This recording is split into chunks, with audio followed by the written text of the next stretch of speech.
Thursday, April 22nd, 2021, Monaco 64, home of alternative economics and contrarian views. So this is a rare video, second video of the day. I usually only make one.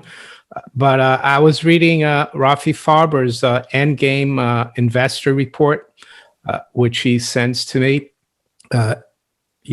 Which was kind enough to give me a free subscription. I recommend it if you're interested in precious metals. If you also dabble in trading, it's a really great report. I think it's only a couple $100 a year. It's in Seeking Alpha. You can get it there. Or else you can also read his stuff on Astrolib.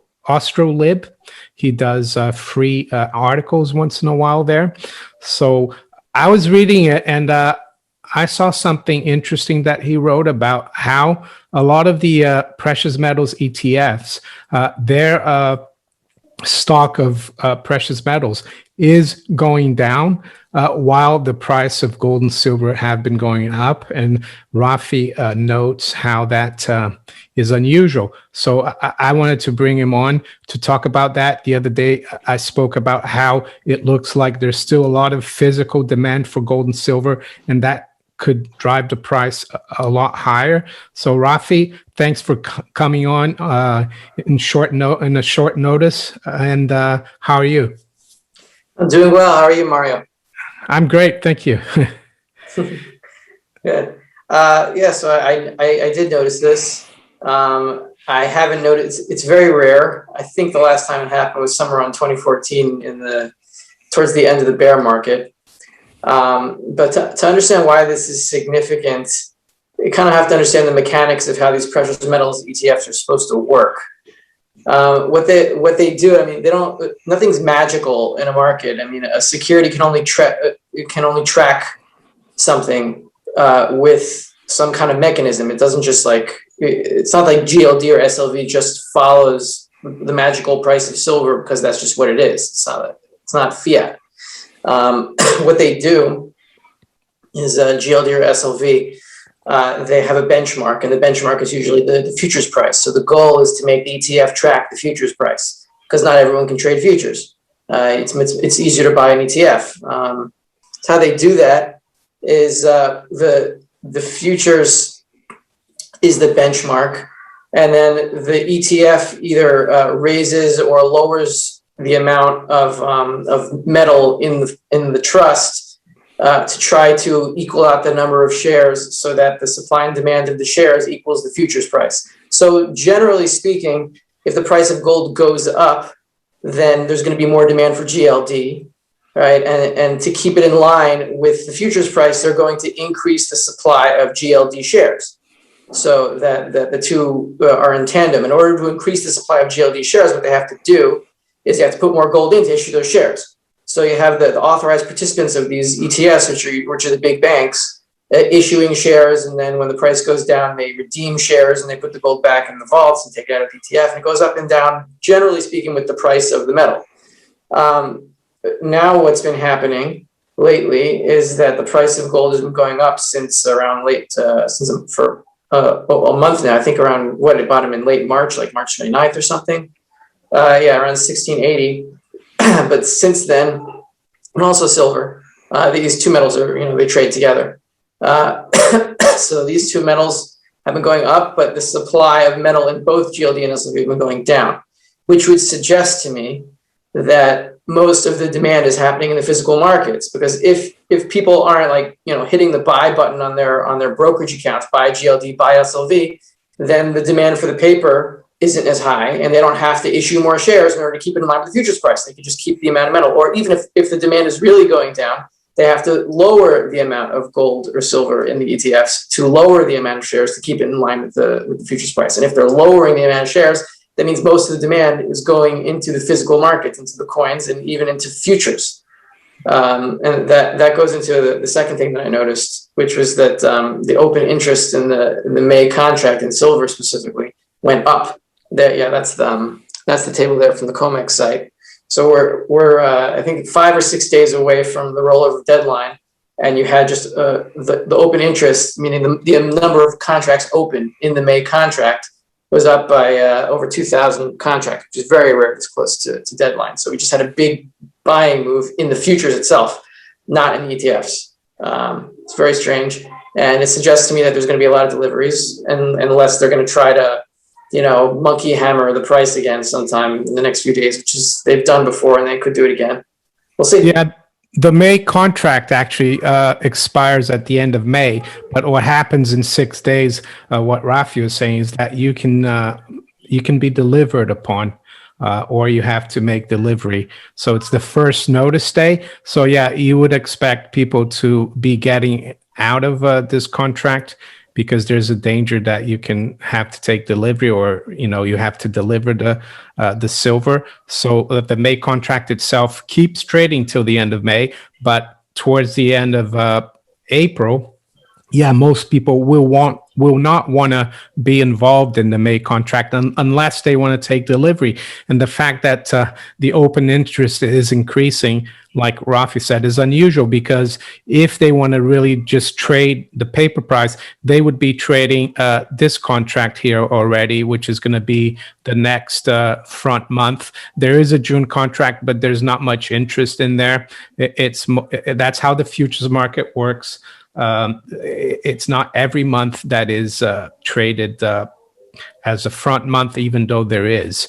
So can you go through this chart here, just about the silver, what's going on there, and how you've noticed that the SLV trust is actually liquidating, getting rid of silver while the silver price is going up? Yeah. So if you see that big black spike there, the black line is the amount of silver holdings in the trust in tons. On the left side, you see the tonnage. The right side, you see the price of SLV.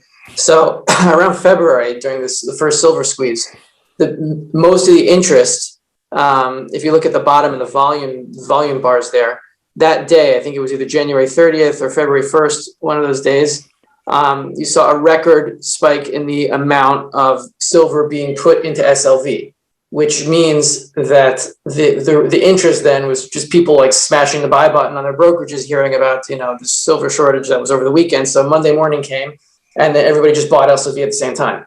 So what JP Morgan had to do, or the authorized participants of SLV, was put all that silver in really, really quickly to issue the shares to satisfy that demand, so that SLV didn't get out of hand, didn't diverge from the silver futures contract. Now, there's controversy. Did they really put the silver in? Did they not? I don't know. I'm not an investigative journalist or anything, so I'll just say they did, but maybe they didn't. Who knows? But now we see that silver bottomed around, looks like April 1st, March 29th, something like that. And it's been going up substantially since then, but you see the black line still going down. That's very strange. You would expect the black line to go down with the price, but not when the price reverses, and it's reversed, and the holdings are still going down, which means the demand's not there, at least not in SLV. It's in the coins.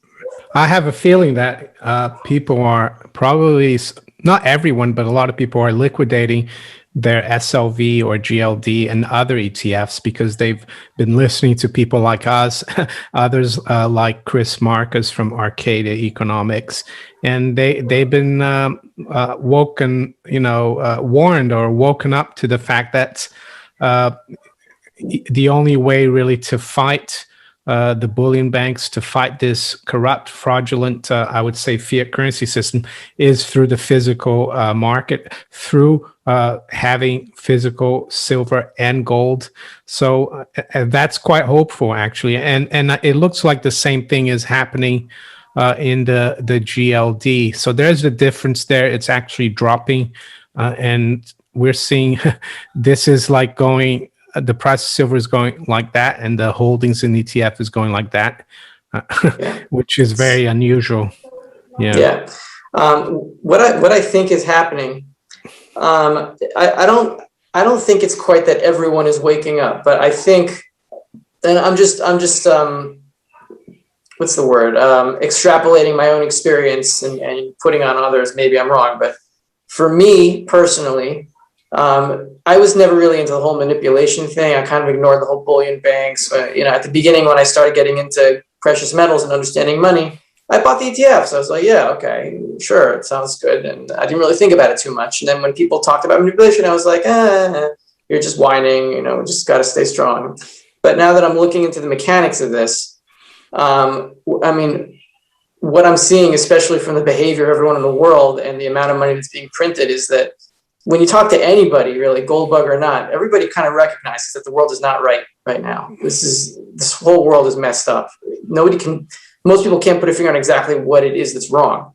But a lot of people who have been into this game, into precious metals for years, I mean, since Ron Paul, for me, since the 2012 campaign, now I'm starting to wake up to the whole problem with paper and unallocated accounts and this and that. And it's starting to make sense why this is dangerous. So I think that the old school gold bugs, and you've been in this for a decade more than me, are starting to understand that paper is not the answer, and we can't get caught with paper when the dollar does fall, because it's not going to work, and it's becoming more clear. Yeah, it's like even me. I've known about the manipulation and the fact that the bullion banks actually lease gold from the central banks many times over to short it. But it's just looking at it now in these last few months, I've kind of learned a lot of new things. And you might think, what else can you learn after 20 years looking into this, almost 20 years? Well, what I've learned is that they treat gold and silver just like fiat currencies. The banks do. They treat them through fractional reserve. They hypothecate it. And that's why it feels frustrating to people like us who watch the market, because we see that it's a manipulated fractional reserve market. But it's the same as the fiat currencies. Like when you trade foreign exchange, it's all hypothecated. So I actually think the bankers think this is normal and that we're just whining about something that is normal. But in the real world, it's not normal, because you cannot create something out of thin air. You might be able to create fiat currency out of thin air, but you shouldn't be able to create real gold and silver out of thin air. And that's the whole crux of this manipulation. And you talk here about participating in silver squeeze too. So can you tell us a little more about that? Well, it came from Greg Hemke. There was a post on Sprott Metal, and among the big fish in this industry, I think Sprott is the most kosher one, who's really on our side. There are still risks with his ETFs, PSLV, because it's stored with the mint of the Canadian Mint, and who knows really what they're going to do when push comes to shove and they need resources. I don't know. I don't want to think about it. But Sprott himself, he seems like a good guy. So Craig Hemke had this idea that on May 1st, he was going to call on the people who started Silver Squeeze 1 in February to go into the markets. Well, May 1st is a Saturday, so, let's call it May 3rd or April 30th. It doesn't really matter which day it is, as long as it's a rallying cry.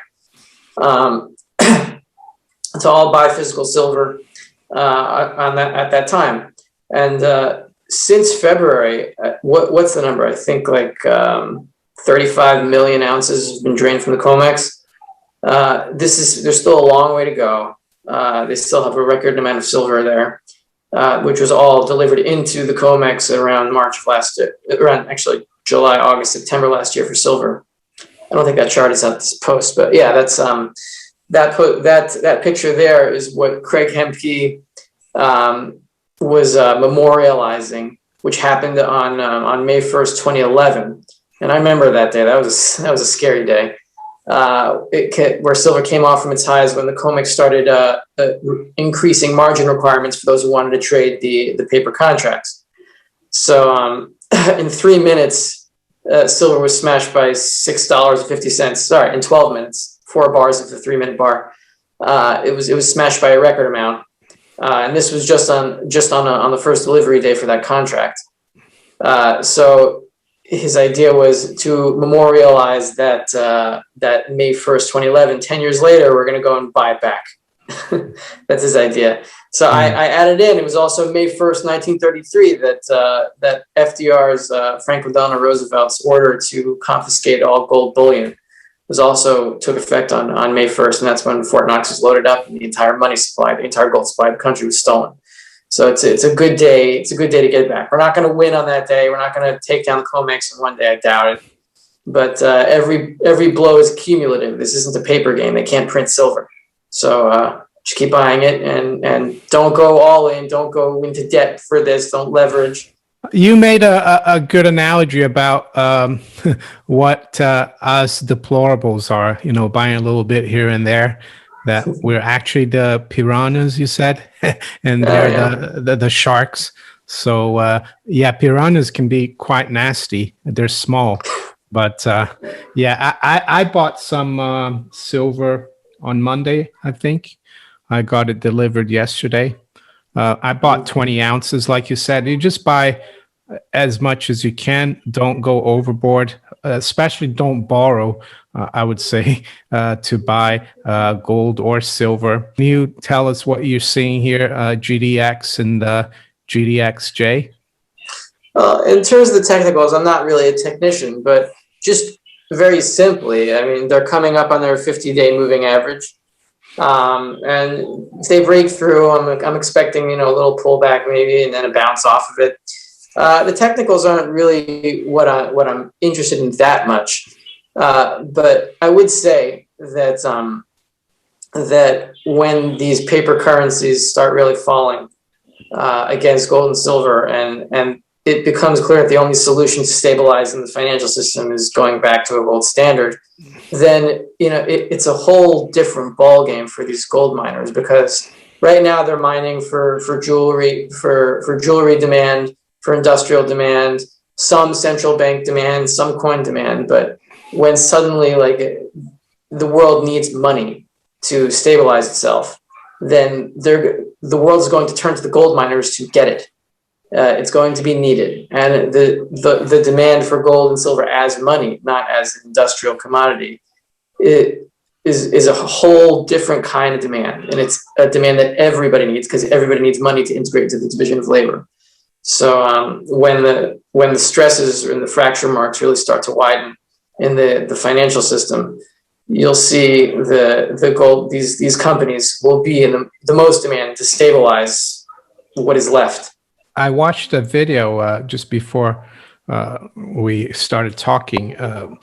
It's with Dan Oliver, with an Australian guy interviewing him, Supply Side, I think. Yeah. Dan Oliver is he's a genius. He's a monetary genius. He really knows his stuff. He has a mind like Rothbard, very holistic view of everything. Yeah, I interviewed him, I think, late 2019 or early last year. And I tried to get him back last year, but then the pandemic happened, and he had to leave New York City. So he was really busy. But he was talking in this interview that even though governments are not looking to bring back a gold standard, that the market will do it automatically. And he actually argues that the market did it in 1980 because the Fed's balance sheet was more than 100% backed by gold when gold reached $887 an ounce in January. He said that at the time, the 100% backing was at $650. So he said that he expects that to happen 100% again, that the market will do it if governments won't do it. And that's why I keep telling people to keep stacking physical gold and silver. You had just before we finish, could you go over what you sent a letter to Peter Schiff about the unallocated or synthetic silver? Could you tell the viewers what his response was? Yeah, he just wrote, it's in the post that I wrote. It was just one line. He basically wrote that he doesn't advocate only storing at Perthman. He advocates diversifying storage and storing with different third parties, and also self-storage. Don't put all your silver in one basket. that's really not that comforting to me. I mean, I was able to find this is about the unallocated Perth Mint accounts that Peter Schiff sells to his clients.